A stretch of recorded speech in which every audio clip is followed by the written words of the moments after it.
그러므로 사랑하는 자들아, 너희가 이것을 바라보나니 주 앞에서 점도 없고 흠도 없이 평강 가운데서 나타나기를 힘쓰라.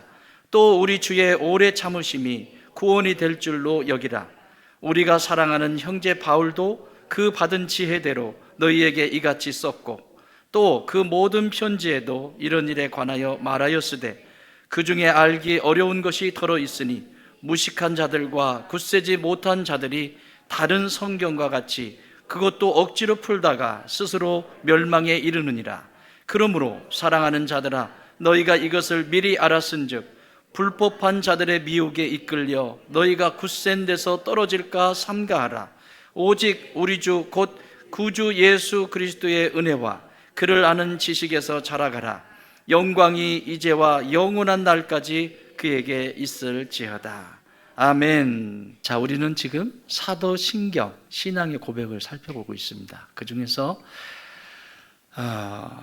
거기로부터 살아있는 자와 죽은 자, 산 자와 죽은 자를 심판하러 오신다 라고 하는 이 고백을 지금 보고 있어요. 여러분, 예수님이 이 땅에 다시 오시는 거 믿으시죠? 재림신앙이라고 합니다. 그리스도인들에게 매우 중요한 세 가지의 신앙관이 있는데, 그 첫 번째는 무슨 신앙?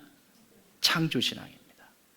하나님께로부터 시작되었다라고 하는 이 창조신앙이 흔들리면 그 다음부터는 전부가 흔들리게 되어 있습니다. 태초에 하나님이 천지를 창조하셨느니라. 이것으로부터 시작해요. 이 신앙을 가지고 사는 사람은 내 삶 속에 무엇을 하든지 나로 하여금 시작하게 하신 분이 하나님이신 것을 알아요. 내가 열심히 공부를 해서 대학에 간 것도 하나님께서 나를 이곳에 보내셨다라고 하는 창조신앙으로 시작이 되는 거예요.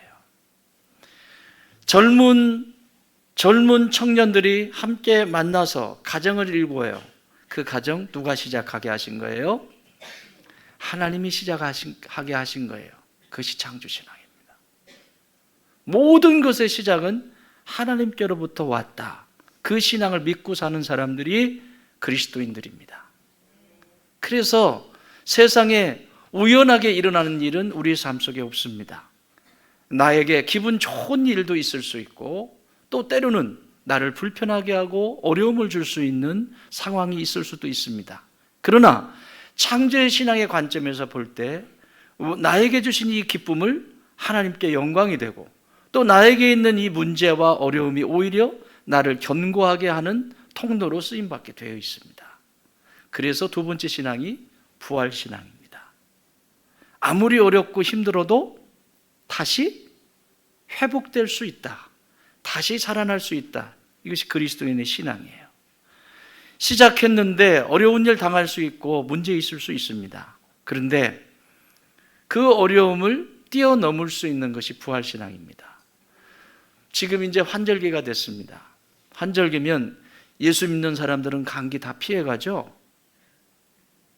코로나가 오면 예수 믿는 사람들은 코로나가 예수 믿네 딱 비껴가죠. 그래요? 그것이 신앙이라면, 우리가 믿는 신앙이라면 그것은 기복신앙이고 가짜신앙입니다. 성도에게 주신 신앙과는 아무리 어렵고 내 안에 위기와 어려움, 몸의 질병까지도 이 모든 것 가운데서 하나님은 이 과정들을 통해서 어떤 신앙의 고백을 받고 싶으신 거예요. 무엇이 있고 없고의 차이가 아니라 그 과정들을 통해서 부활의 신앙을 가진 사람은 하나님, 주시는 자도 여호와시고 거두시는 분도 여호와시고, 내가 무엇을 먹든지 마시든지 내가 어떤 상황 속에서든지 당신의 영광을 위해서 살겠습니다. 이게 부활신앙이에요. 그리고 마지막, 오늘 우리가 살펴보고 있는 산 자와 죽은 자를 심판하러 오시리라. 예수님 다시 오세요. 무슨 신앙?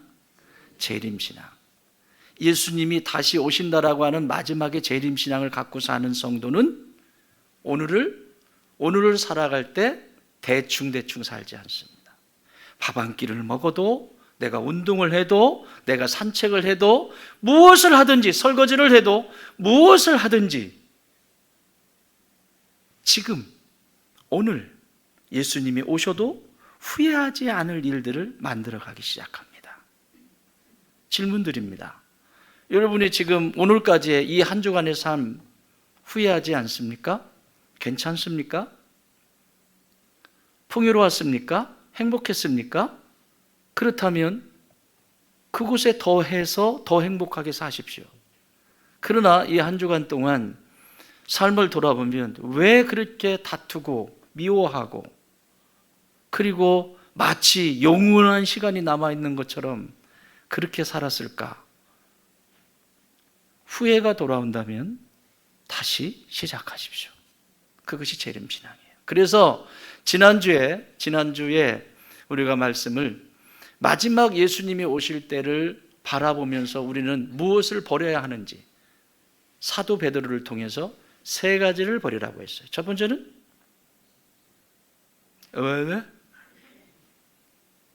첫 번째 버려야 될 거? 불신앙입니다.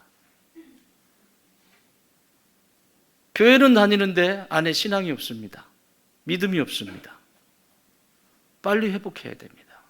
불신앙은, 하나님을 믿지 않는 불신앙은 하나님의 뜻을 알지 못하게 합니다. 하나님의 뜻을 알 수가 없습니다.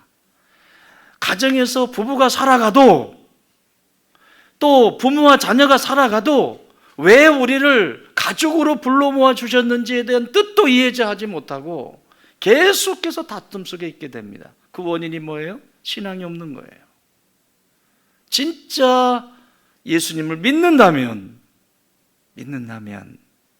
하나님의 뜻이 무엇인지 그 어려움 속에서도 자꾸 묻지요. 여러분, 내가 그 사람이 싫은데 그 사람은 나를 좋아할까요? 그런 일은 없어요. 내가 내 배우자를 미워하는데 그 사람이 나를 무지무지 막 좋아하고 있을까요? 없어요. 그렇게 만들어가는 거예요. 그러므로 불신앙의 죄를 버리십시오.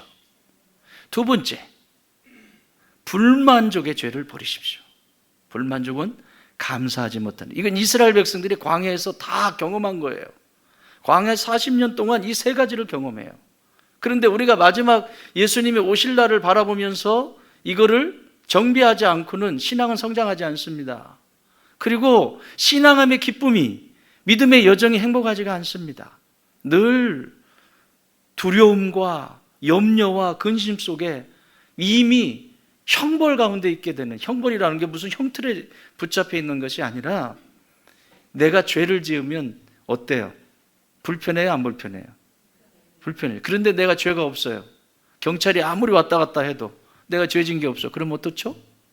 내가 뭘 잘못했는데? 그러니까 아무런 걸림이 없어요. 그런데 뭐라도 하나 잘못한 게 하나 있으면 막 경찰복 입고 밖에 막 권총 들고 왔다 갔다 하면 괜히 그러죠? 똑같아요. 영적인 것도. 저를 보시면 불편하신 분 계세요? 응? 둘 중에 하나예요. 우리 목사님은 거의 하나님 수준이야. 그래서 너무 경이로워가지고 가까이 가지 못하는 경우가 있어요. 여러분 다 그런 것인 거죠? 두 번째가 문제예요. 목회를 잘못했습니까? 목양을 잘못했습니까? 뭘 잘못 안내했습니까? 그런 게 아니라 열심을 다해서 목양하고 먹이고 입히고 했다고 해요. 그런데도 불편하다? 그러면 이것은 죄의 문제예요. 그래서 저 멀리서부터 보면 피하고 싶은 거죠. 목사님이다.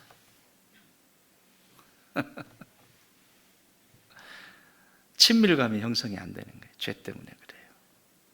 자꾸 이런 것들이 관계를 깊어지지 못하게 만듭니다. 부부 관계는 안 그렇습니까? 배우자가 서로 떳떳하면 언제나 사랑스럽고 그것이 다 열려 있는 거고 부족함이 없는데, 따로 딴 주머니 차고 이건 내가 이 인간하고 헤어지면 내가 그때 써야지 그래가지고 막 어디다가 막 옷장에다 넣어놓고, 은행에다도 안 갖다 놔, 들키니까. 막 옷장에 넣어놓고 베개 밑에 넣어놓고 막 빨래거리다 넣어놓고 그래가지고 세탁소에서 다 가져갔잖아요. 그럼 어떻게 살겠어요, 부부가 행복하게? 나 그냥 이거야, 이거야, 이게 다야, 이게 다. 그러면 행복하겠죠. 걸리는 것이 없으니까.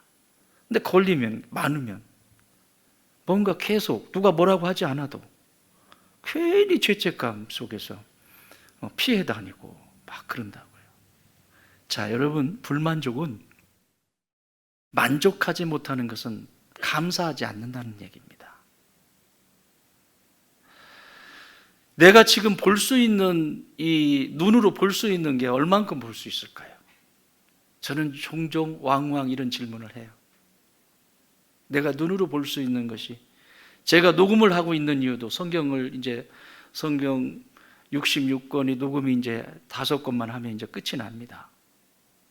소리를 내어서 녹음을 하면서 아침이 출근하면 그 녹음을 하면서 내가 은혜를 입고, 그런데 할 때마다 내가 이 목소리로 언제까지 성경을 또박또박 읽을 수 있을까? 내가 이 눈으로 언제까지 볼 수 있을까? 질문을 합니다. 제 아내가 옆에서 왔다 갔다 돌아다녀요.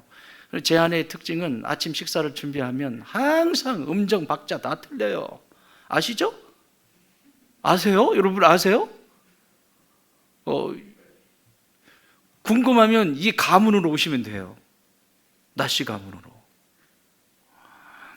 음정 박자 다 틀립니다. 그런데요, 얼마나 은혜로운지 몰라요. 음식 준비하면서 이때로 찬양 부르면서 음식을 준비하고, 이야, 저 모습을 내가 얼만큼 볼 수 있을까? 또 이런 생각도 해봐요. 내가 먼저 저 사람보다 먼저 갔어요. 어르신들 계신데 죄송해요. 내가 먼저 갔어요. 그런데 누워있는 나를 저 사람이 어떤 모습으로 보고 있을까? 이런 생각도 해봐요. 또 저 친구가 먼저 가서 누워있을 때 나는 저 친구를 어떻게 보고 있을까? 여러분, 우리에게 그렇게 기회가 많지 않습니다. 많아봤자 100년입니다. 많을 것 같아요?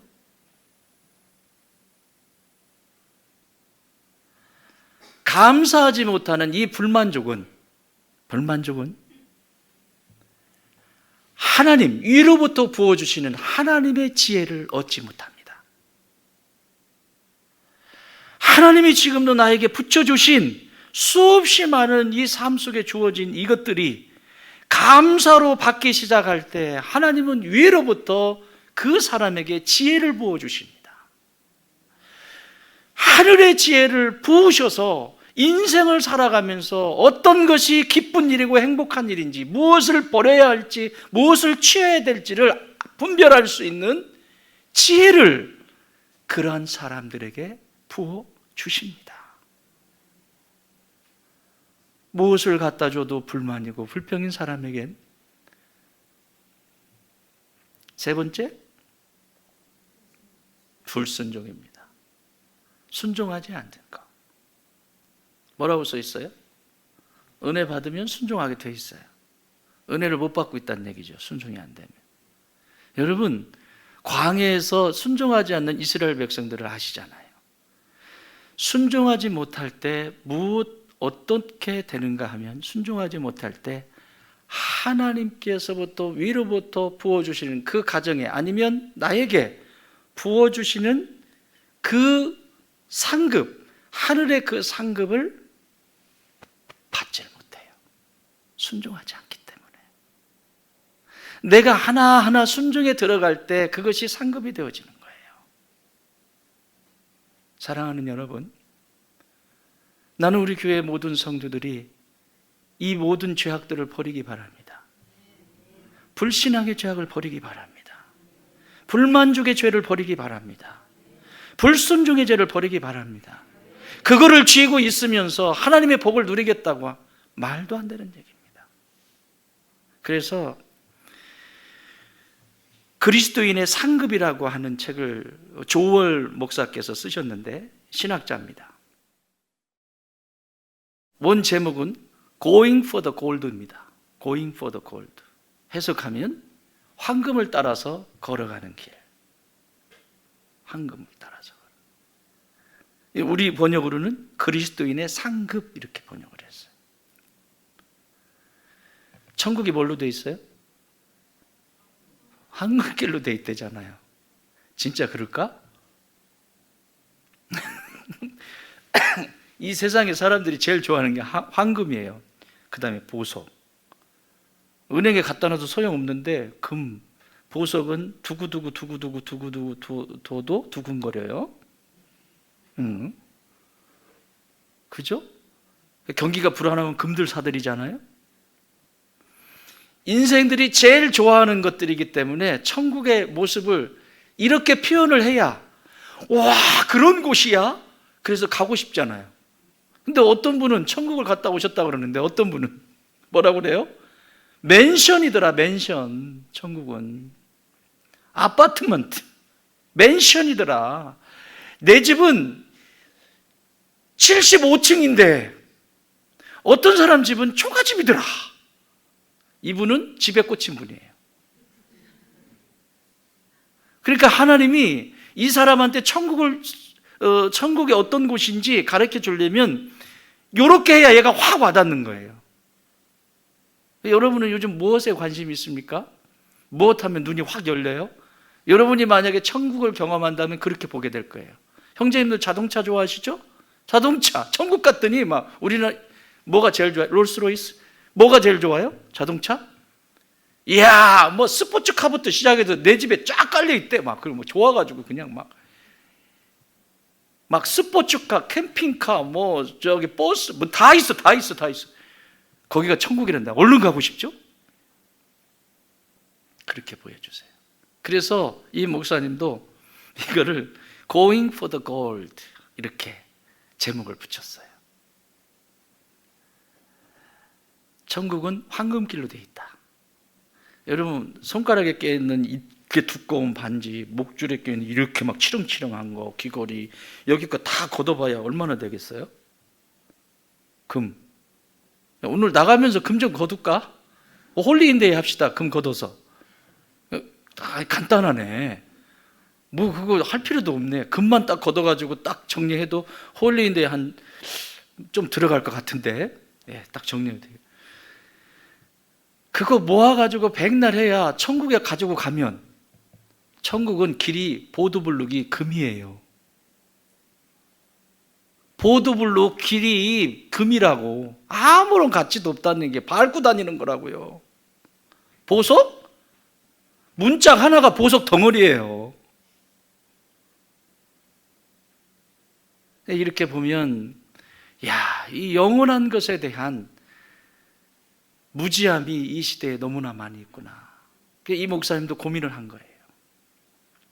그리스도인들에게 어떻게 영원한 것에 대한 그 간절함을 갖게 하고 하나님이 부어주신 상급을 받게 할 수 있을까? 성경에서 찾아본 거죠.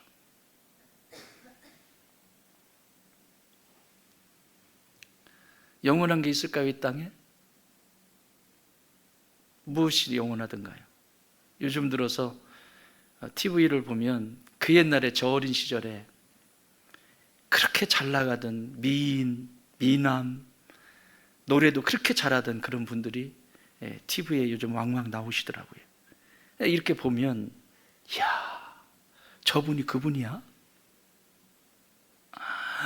완전히 막 몸은 배 둘레햄에다가 막 배 둘레햄이라고 그랬어요. 막 얼굴을 막, 와, 아름다움이 영원한가요? 부가 영원한가요? 지식이 영원한가요? 지식? 간단해요. 이거 하나 건드리면 지식, 생각, 판단 잘 못하고, 이거 하나 딱 건드리면요 아무것도 할 수가 없어요. 저희 어머니 보니까 그렇더라고요. 장모님 미인이셨거든요. 키도 크시고. 저한테 딱 영광 굴비 한번 딱 구워주고 그 다음에 쓰러지셨어요. 세상에 장가를 갔는데. 하여튼 장인어른은 안 계셨고 어쨌든 영원한 게 없어요.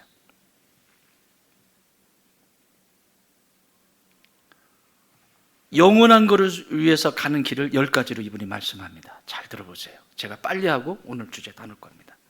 첫 번째, 말씀 사역을 하는, 여러분에게 영혼의 양식을 먹이는 말씀 사역을 하는 사람들의 생활을 후원하라. 오늘날로 말하면 목회자, 선교사, 진리의 말씀을 순회 전도자 섬겨라. 이것이 좋은 땅에 심는 것이다. 갈라디아서 6장 6절에서 7절에 나옵니다.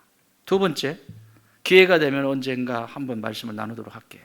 두 번째, 어려운 형편에 처해 있는 사람을 도우라. 마태복음 10장 42절. 나만 잘 먹고 잘 살면 되고, 나만 괜찮으면 괜찮고, 어려움이 사람일 수도 있지만 어떤 사역일 수도 있고, 그렇잖아요? 꼭 사람만이 해당이 됩니까? 교회의 사역도 어려운 것들이 있잖아요. 어려운 형편에 처해 있는 것들을 도와라. 세 번째, 희생하며 그리스도를 따라가라. 여러분, 이 시대는요, 여러분들 말고요, 밖에 나가보세요. 헌신들 안 합니다. 희생하고 싶지 않습니다. 이름만 내놓고 싶습니다. 악한 세대예요. 교회가 희생 없이 세워졌나요? 초대교회부터 기독교의 역사 속에 핍박을 받으면 받을수록 교회는 더욱더 성장했어요. 왜? 그때 눈물을 흘리며 희생하는 하나님의 사람들이 있었기 때문에. 교회가 세워지는 거 그냥 되는 것이 아닙니다. 우리 교회만 해도 마찬가지입니다. 네 번째, 자랑하지 말며 구제해라. 자랑해라, 자랑하지 마라.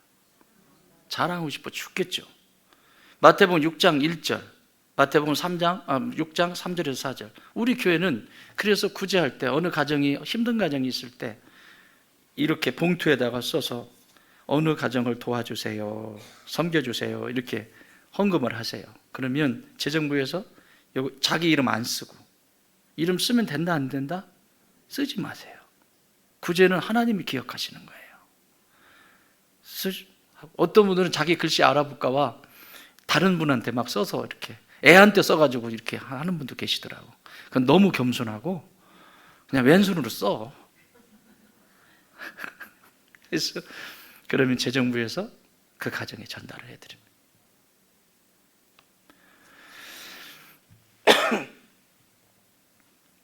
구제할 때 자랑하면 안 돼요. 하나님이 주신 거 나누는 거잖아요. 다섯 번째, 그리스도를 인하여 욕 당하는 것을 감수하라. 예수님 때문에 욕 얻어먹어 보셨어요? 마태복음 5장 11절에서 12절. 저는 이 교회를 개척하고 이단이라고 하는 소리를 들었어요. 몇 명 되지도 않는데 이단이래요. 증인이 저쪽에 있어요. 이단이래요. 목사님, 제가요 슈퍼마켓에 갔는데요, 그 슈퍼마켓 아주머니가 우리 교회 이단이래요. 목사님, 우리 교회 이단 맞아요? 그랬어? 이단이라고 얘기를 들으면 교회는 틀림없이 부흥한다.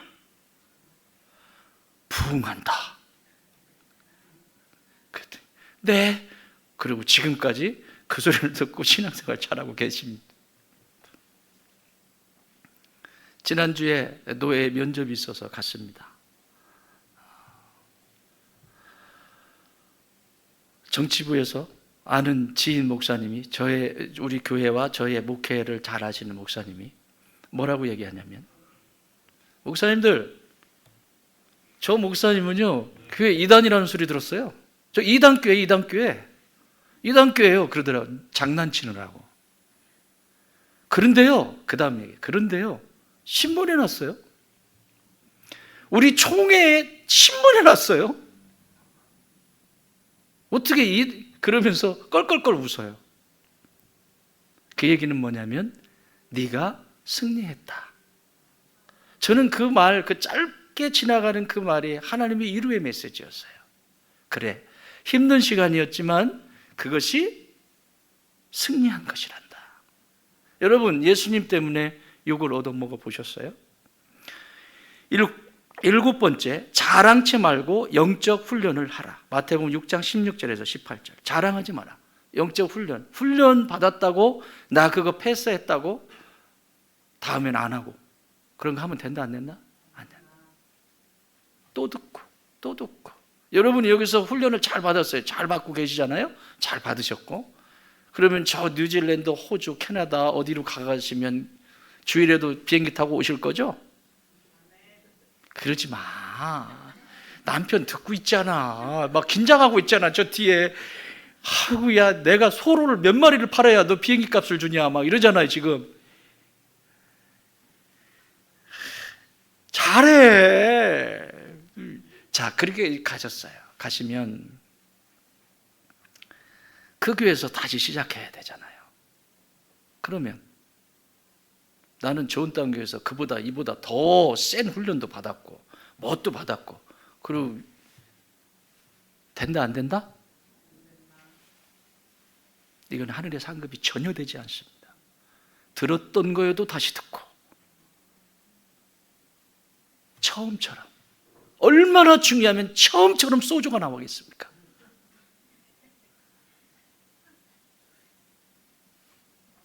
마치 처음처럼. 이제 소주병 볼 때마다 이 생각 나겠네. 마치 처음처럼, 아무것도 모르는 것처럼 알아도 그래야 하늘의 상급이 돼요. 여덟 번째, 내 원수를 기꺼이 도움으로써 사랑을 보이라. 누가복음 6장 35절. 부끄럽게 하라는 거예요. 원수를 원수로 갚지 말고 부끄럽게 하라는 거예요. 야, 나는 너한테 이렇게 했는데 너는 나한테 이렇게 선대하는구나. 아홉 번째, 봉사할 때 사람을 기쁘게 하려고 하지 말고 진심으로 주님을 섬기듯 해라. 우리 홀리인데이 또 시작하잖아요. 골로새서 3장 23절에서 24절. 예수님을 섬기는 마음으로 해야 돼요. 교회의 모든 사역은 예수님을 섬기는 마음으로 하셔야 합니다. 그래야 상급이 돼요. 열 번째, 당신에게 갚을 것이 없는 사람들을 대접하십시오. 누가복음 14장 12절에서 14절. 내가 이렇게 주면, 뭔가를 베풀면 그 사람은 내가 베푼 것보다 10배 더 줄 사람한테 백날 해도 소용없어요.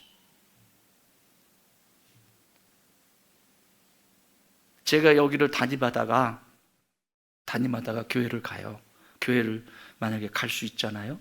만약에 가면, 갈 때 이 담임 목사가 제대로 된 담임 목사인지 아닌지 보려면 분별력을 드리는 거예요. 제가 우리 교회보다도 더 작고 더 힘든 교회로 가면 그 목사님은 틀림없이 괜찮은 목사님이에요. 그런데 아이고, 이 사이즈는 내 사이즈 아니야. 그래서 더 크고 더 웅장하고 자기가 더 혜택을 받을 수 있는 곳으로 담임 목사가 이직을 한다면 두 번도 생각하지 마세요. 그분에 대해서 미련도 갖지 마세요. 아멘. 미련 갖지 말라고 그랬어요. 또 졸졸졸 따라가지 말고. 미리 가르쳐 드려요. 여러분도 마찬가지입니다. 여러분도 믿음의 여정 걸어가다 보면 여러 가지 일들이 있을 수 있죠. 여러 가지 일들이 있는데 그때 꼭 선택해서 갈 때 우리 교회와 비슷하든지 우리 교회보다 조금 작든지 이런 데 가셔서 섬기셔야 여러분의 영성이 삽니다. 아우, 개척교회 지긋지긋해. 그래가지고 저 뒤에 보이지도 않는데 뒤에 앉아가지고 자기 아는 척도 안 해. 누군지도 몰라. 누가 왔다 갔는지도 몰라. 죽습니다. 알았죠? 왜 안 갈게? 안 갈게. 걱정하지 마. 안 갈게. 안 갈게. 예를 들면 말이에요. 아멘. 그게 하늘의 상급을 받는 겁니다. 자, 이게 마치 우리의 인생이 마지막인 것처럼 정말 우리가 취해야 될 것 세 가지, 버려야 될 것 세 가지가 있다면 취해야 될 것 세 가지. 첫 번째는 날마다 내 인생이 마지막인 것처럼 살라고 지난번에 말씀드렸어요. 성도는 죽음과 늘 가까이 있어야 합니다. 죽음과 생명을 다른 것이 아니라 내가 오늘 마지막인 것처럼 다 해낼 수 없지만 오늘 마지막이라면 적어도 후회할 일은 남기면 안 되죠. 성도는 마지막을 보고 오늘을 사는 거예요. 아멘. 그래야 여러분 영원히 삽니다. 두 번째, 오늘 살펴볼 말씀입니다. 따라합시다. 날마다 생명의 말씀을 취하여 살라. 14절 같이 읽습니다. 시작. 그러므로 사랑하는 자들아, 너희가 이것을 바라보나니 주 앞에서 점도 없고 흠도 없이 평강 가운데서 나타나기를 힘쓰라. 뭐라고요? 점도 없고 흠도 없이 평강 가운데 힘쓰라. 이게 그냥 될까요? 안 돼요. 16절 시작. 또 그 모든 편지에서 이런 관하여 말하였으되 그 중에 알기 어려운 것이 더러 있으니 무식한 자들과 굳세지 못한 자들이 다른 성경과 같이 그것도 억지로 풀다가 스스로 멸망에 이르느니라. 무식한 자들과 굳세지 못한 자들이 스스로 멸망에 이르느냐. 왜? 말씀이 없어요. 생명의 말씀이 없어요. 여러분, 기독교는 말씀의 신앙입니다. 말씀이 육신이 되어서 이 땅에 오신 분이 예수님이에요. 내가 예수님을 믿는다라고 하는 것은 말씀을 믿는다는 거예요. 예수님이 형상을 가지고 나에게 와서 믿는 것이 아니라 그렇게 약속하셨던 그 언약의 하나님이 육체가 되어 육신이 되어 우리 가운데 거하신 분이 예수 그리스도시라고요. 그러므로 저와 여러분이 붙들어야 될 말씀은 이 세상의 어떤 말이 아니라 살아있는 생생한 이 생명의 말씀을 붙들어야 돼요. 무식한 자들과 굳세지 못한 자들처럼 살아서는 안 돼요. 그래야 살아요. 이 말씀 붙들어야 살아요. 지금 이 시대는 말씀이라는 이름으로 성도들을 미혹합니다. 가만히 들어보면 유튜브나 이런 데를 들어가서 보면 세상에 저렇게 미혹하는구나. 듣기 좋게 합니다. 아주 성도들이 아킬레스건처럼 민감하고 안 하고 싶고 희생 안 하고 싶고 도망가고 싶은 이런 부분을 교묘하게 말씀으로 이렇게 바꿔가지고 그거 하지 않아도, 결론은 그거 하지 않아도 돼, 이렇게 끝납니다. 그럴까요? 그럴까요? 이런 일들이 일어나요. 하나님의 생명에서 떠나게 만들어가고 있습니다. 수없이 많은 대중매체들, 올바른 신학이 세워지지 않은 목회자들, 그리고 이런 것들을 선동하는 또 그리스도인들, 다 이에 해당하는 자들입니다. 그래서 생명의 말씀을 붙들지 않고 어두움의 사망의 말씀을 붙들고 삽니다. 생명은 생명을 낳습니다. 따라합시다. 생명은 생명을 낳는다. 생명의 말씀은, 말씀으로 산다는 것은 곧 예수님의 제자로 산다는 거예요. 예수님의 제자라고 하는 것은 예수님처럼 사는 거예요. 그게 뭘까요? 그것을 사도 요한은 요한복음에서 제자의 정의를 세 가지로 합니다. 8장 31절 시작.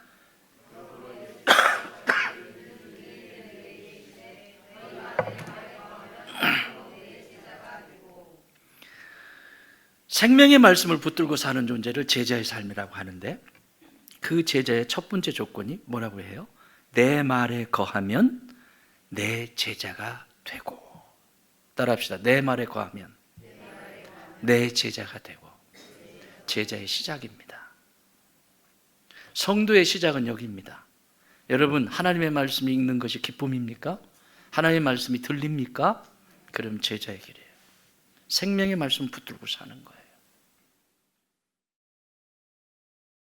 생명의 말씀에 거할 때 역사가 일어나는 거예요. 내 제자가 되고, 이것은 내 멋대로가 아닌 하나님의 말씀 앞에 순종한다는 것을 말합니다.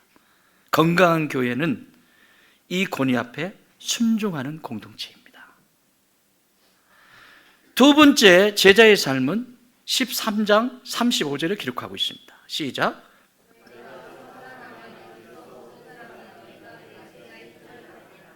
너희가 뭐하면? 서로 사랑하면 너희가 내 제자인 줄 알게 될 것이다. 뭐하면? 사랑하면. 더 쉽게 말씀드릴까요? 사랑한다는 것이 예수님처럼 막 그냥 십자가 못 박히고 이런 사랑이에요? 그걸 얘기하는 거예요? 아니에요. 따라합시다. 불편함을 주지 않는 사람. 배우자가, 부부가 살아가면서 자꾸 불편함을 줍니다. 사랑하지 않는 거예요. 자기밖에 모르는 거예요. 그런데 어떻게 하면 내가 이렇게 하는 행동이 이 사람에게 얼마나 불편할까? 내가 이렇게 하는 행동이 이 사람에게 얼마나 속상할까? 내가 이렇게 말한 이 말 한마디가 저 사람에게는 어떻게 영혼으로 남아서 속상할까? 이 고민을 해볼 수 있는 사람은 사랑하고 있는 거예요. 교회 공동체도 마찬가지입니다. 입이 열렸다고 막 얘기하고 다닙니까? 아니요. 내가 한 이 말이 교회 공동체 안에서는 어떤 유익을 끼치게 될까? 내가 한 이 말이 교회 공동체 속에 얼마나 큰 해를 끼치게 될까? 생각할 수 있다면 그 사람은 사랑 안에 거하는 사람이고 제자입니다. 세 번째, 15장 8절 시작.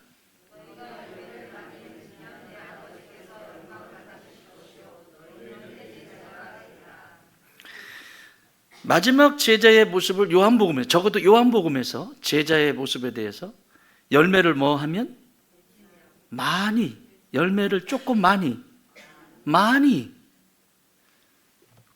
왜 과일나무를 심어요? 따서 혼자 먹으려고 그런 거죠.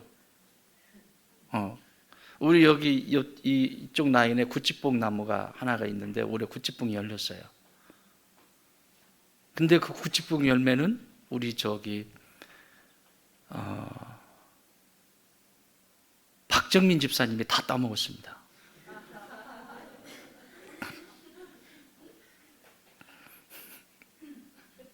박정민 집사님이 누군지 나는 말할 수 없어요. 그죠? 농담입니다. 이쪽에 열매들이 쭉 있잖아요. 여러분, 과일 농사를 잘 짓고 열매가 열리는 이걸 했을 때 나 혼자 먹으려고 그래요? 나눠 먹으려고 하는 거지. 그렇지 않습니까? 여기 이번 주부터 여기 앞에 포장을 합니다. 이번 주 차를 가지고 못 들어옵니다.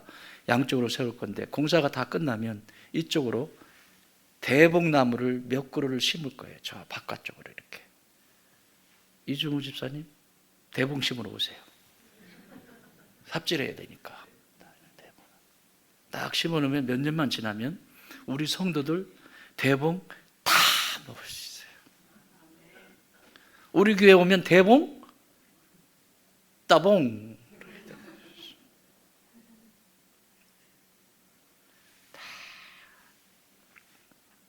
열매는 나눠 먹으라고 있는 거예요. 제자는 열매를 많이 맺어야 돼요. 이 대표적인 열매를 갈라디아서에서 사도 바울은 뭐라고 얘기해요? 사랑이라고 하는 열매, 기쁨이라고 하는 열매, 서로 샬롬, 평화의 열매, 그리고 무언가 일이 있을 때 지 성질대로 하지 않고 오래 참는 열매, 기다릴 줄 아는 그 열매, 그리고 내 눈으로 보는 것이 아니라 예수님의 눈이 이 안에 딱 안경처럼 딱 껴져가지고 자비의 눈으로 보는 자비의 열매, 또 선한 것을 구별할 수 있는 양선의 열매, 그리고 내게 맡겨주신 길을 우직히 걸어가는 신실함의 그 충성의 열매, 그리고 하나님 앞에 잘 길들여져서 하나님이 가자, 예, 갈 수 있는 온유의 열매. 그러니까 하나님이 가자고 하면 왜 내가 가야 되냐? 제가 가자고 그러면 내가 왜 해야 되는데요? 어떻게 해요, 그러면? 여러분 자녀들이, 야, 아빠랑 이것 좀 하자 그러는데, 내가 왜 해야 되는데? 그럼 기분 좋으세요? 하나님이 그러시다니까요. 온유의 열매. 그리고 내가 말할 수 있고, 내가 주장할 수 있고, 내가 그것을 통제할 수 있지만, 그런 힘이 있지만, 이 공동체의, 가정의 공동체부터 시작해서 교회의 공동체의 유익을 위하여 절제할 수 있는 열매. 이 열매들을 맺는 사람들을 제자라고 합니다. 사랑하는 여러분, 이 제자의 삶을 살다 보면 실수할 수 있습니다. 생명의 말씀 붙들고 살다가. 그런데 제자는 실수했을 때 회개할 줄 압니다. 다시 돌아옵니다. 그런데 무리들은 실수했을 때 예수님을 십자가에 못 박습니다. 마지막을 준비하면서 다시 오실 예수님을 기다리면서 우리는 생명의 말씀을 붙들고 살아가는 제자가 되어야 합니다. 무리는 떠납니다. 그러나 제자는 순교합니다. 이것이 오늘 우리에게 주시는 생명의 말씀입니다. 마지막 하나는 날마다 하나님의 은혜를 취하라는 것입니다. 따라합시다. 날마다 하나님의 은혜를 취하라. 18절 같이 읽습니다. 시작. 오직 우리 주 곧 구주 예수 그리스도의 은혜와 그를 아는 지식에 자라가라. 영광이 이제와 영원한 날까지 그에게 있을지어다. 아멘. 오직 우리 주 곧 구주 예수 그리스도의 은혜, 그를 아는 지식에까지 자라가라. 날마다 부어주시는 하나님의 사랑과 은혜를 취할 때, 그것을 취하고 살 때 건강한 자녀로 성장합니다. 사랑하는 여러분, 밭에 있는 채소가 이제 올해도 이제 농사가 다 끝났어요. 고추도 이제 뭐 찬바람 부니까 그러고. 저 채소들이 폭우에 자랍니까? 채소 심었는데 막 물폭탄 쏟아지고 그러면 채소가 막 확확 자라죠? 아니에요. 매일매일 조금씩 내려오는 단비를 맞으면서 건강하게 자랍니다. 우리의 신앙도 똑같습니다. 어느 날 갑자기 강하게 내리는 폭우 같은 예배, 그거 한 방에 내 인생이 뭔가가 달라지기를 원한다면 오산입니다. 얼마 가지 않을 겁니다. 그런데 여러분들처럼 날마다 촉촉히 내리는 이 은혜의 단비를 맞으며 그 자리에서 그 은혜의 단비를 맞으며 무럭무럭 성장하게 되는 것입니다. 이것이 은혜의 단비입니다. 그곳에만 있으면, 그곳에만 거하면 임하는 하나님의 은혜, 그 예수님의 은혜, 그 은혜가 이기게 합니다. 사도행전에 보면 사도 베드로가 성령 받고 나서 사도 베드로가 성전에 들어갑니다. 요한이랑 기도하러 들어가는데 그 문 앞에서 구걸하는 사람이 있습니다. 6절에 보면, 사도행전 3장 6절에 보면, 은과 금은 내게 없거니와 내게 있는 이것을 내게 주노니 나사렛 예수의 이름으로 일어나 걸어라. 이렇게 선포합니다. 그 구걸하는 그 사람은 지금 원하는 건 은과 금입니다. 나한테 좀 돈을 좀 주면, 나한테 지금 힘든 상황을 좀, 이것을 좀 해결해 주면, 이렇게 지금 그러고 가지고 구걸하고 있어요. 그런데 옛날 같으면, 베드로도 성령 받기 전에 옛날 같으면 몇 푼 주고 그냥 들어갔겠죠. 의례적이 다른 사람들이 하는 것처럼. 그런데 오늘은 달라요. 진짜 이 사람에게 잃어버린 것이 뭔가? 오늘 이렇게 성전 앞에서 구걸하고 사는 이 사람에게 필요한 게 뭘까? 그걸 정확하게 보고 지금 선포합니다. 내게 은과 금은 내게 없거니와 내게 있는 이것을 내게 주노니 나사렛 예수 그리스도의 이름으로 일어나 걸어라.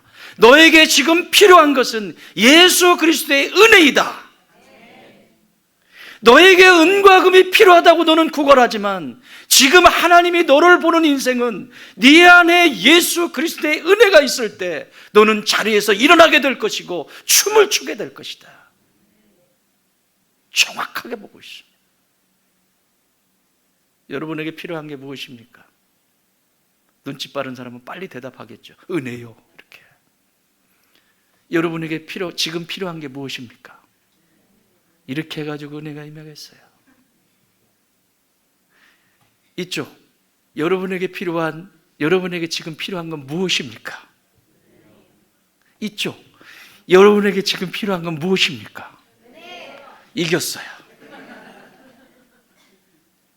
사랑하는 여러분, 하나님의 은혜가 나를 살립니다.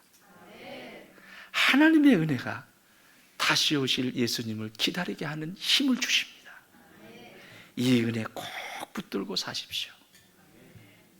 이제 여러분은 대답 한마디만 하고 마무리하겠습니다. 여러분의 대답은 무조건 예수 그리스도입니다. 제가 선포하면 여러분은 무조건 예수 그리스도. 다른 얘기하면 안 돼요. 뭐 시따랐다 나오고 이러면 안 돼요. 알았죠? 나를 죄에서 구원하신 분. 이렇게 해가지고 어떻게 해요? 다 저기 보세요. 저 보세요. 설교는 눈으로 듣는 거예요. 다시.